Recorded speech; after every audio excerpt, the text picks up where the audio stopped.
नमस्कार दोस्तों, एक बार फिर से स्वागत है आपका मेरे इस वीडियो में। आज हम बात कर रहे हैं कुंडली मिलान पर। दरअसल विवाह के लिए रिश्ता पक्का करते समय सभी को इस बहुत ही महत्वपूर्ण प्रक्रिया से गुजरना होता है और यहाँ आकर के सभी लोग एक बहुत ही कंफ्यूजन की स्टेज पर आ जाते हैं, असमंजस में फंस जाते हैं कि हम जिस रिश्ते को हाँ करने जा रहे हैं वो सही है या गलत है। इसका एक बहुत बड़ा कारण होता है जागरूकता का अभाव और एक्सपर्ट गाइडेंस की कमी। जितने लोगों से सलाह ली जाती है कंफ्यूजन उतने अधिक बढ़ जाते हैं। कई बार स्वतः निर्णय लेने या अनुभवहीन से सलाह ले लेने की वजह से परिस्थितियां और जटिल हो जाती है या खराब हो जाती है। कई बार हम बहुत अच्छा रिश्ता छोड़ देते हैं या खराब रिश्ता जोड़ लेते हैं। आप भी इस परिस्थिति से गुजर रहे हैं तो इस वीडियो को अंत तक जरूर देखें और उन लोगों तक भी पहुंचाएं जो इस परिस्थिति में फंसे हुए हैं, इस प्रकार के कंफ्यूजन की स्टेज से गुजर रहे हैं। दरअसल ये जो सूची है कंफ्यूजन क्रिएट करने वाली, उनमें सबसे पहले स्थान पर आता है मंगल दोष। आम लोगों में भ्रांति व्याप्त है कि एक मांगलिक हॉरोस्कोप का मैचिंग ही मांगलिक हॉरोस्कोप के साथ किया जा सकता है, जो कि बिल्कुल गलत है।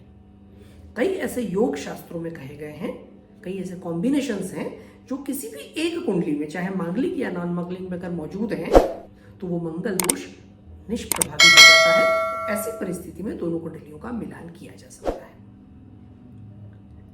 इस जानकारी के अभाव में हम कई अच्छे रिश्तों को हाथ से छोड़ देते हैं या किसी गलत रिश्ते को जोड़ देते हैं।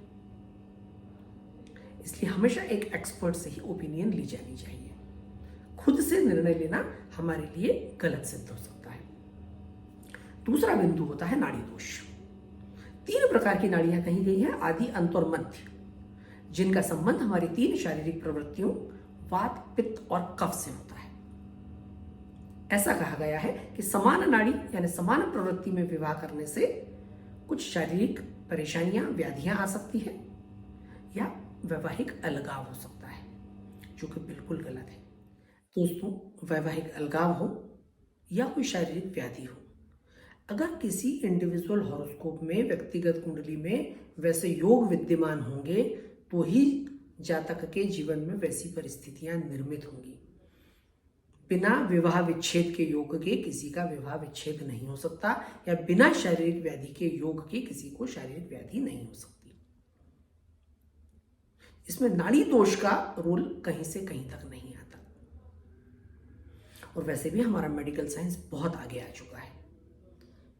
2 लोगों को जिनको कफ की अधिकता है, उनका विवाह होने से उनके जीवन में कोई बहुत बड़ी समस्या नहीं आ सकती या उनका विवाह विच्छेद नहीं हो सकता। हमें अपने विज्ञान पर भी भरोसा करना होगा। अब इस नाड़ी दोष के 8 बिंदु हैं। कुल गुण मिलान में से 8 बिंदु कम हो गए तो आउट ऑफ 36 के बजाय कितने बिंदु मिल रहे हैं वो आउट ऑफ 24 हमें देखना होगा। तो गुण मिलान की प्रक्रिया भी सरल करनी आवश्यक है।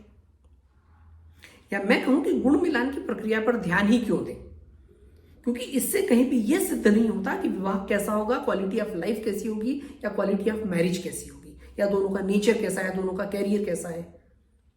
आज दोनों की अपनी सोशल स्टैंडिंग होती है, चाहे वो वर हो या वधू हो। तो हम दोनों की कुंडलियों को सामने रखें और दोनों की कुंडलियों का मिलान करें कि आपस में दोनों के कहीं विचार मिसमैच तो नहीं हो रहे हैं, एक के कैरियर से दूसरे कैरियर को क्षति तो नहीं है, किसी एक की कुंडली में कोई बड़ी सामाजिक सम्मान में क्षति का योग तो नहीं है, या कोई बड़ी शारीरिक व्याधि का योग तो नहीं है, या किसी प्रकार का ऐसा कोई दुर्योग तो नहीं है जिससे दूसरे का जीवन खराब हो। बल्कि ऐसा देखना चाहिए कि एक व्यक्ति की कुंडली में कहीं ना कहीं कोई आर्थिक समस्याओं का योग हो तो दूसरे की कुंडली उसको सपोर्ट कर जाए, या एक का भाग्य कमजोर हो तो दूसरे का भाग्य उसको सपोर्ट करे, ताकि दोनों अपने जीवन को बहुत अच्छे तरीके से, समृद्ध तरीके से जी पाए। समय के साथ कुंडली मिलान के तरीके को भी बदलना आवश्यक है। कुंडली मिलान के प्रति हमारे नजरिए को बदलना आवश्यक है। और ये सारे काम तभी संभव है जब हम किसी एक एक्सपर्ट से सलाह लें, तो दोस्तों, नाड़ी दोष और मंगल दोष के नाम पर जिंदगियों से हम खिलवाड़ बंद करें और ज्योतिष के सही स्वरूप को अपनाएं। धन्यवाद।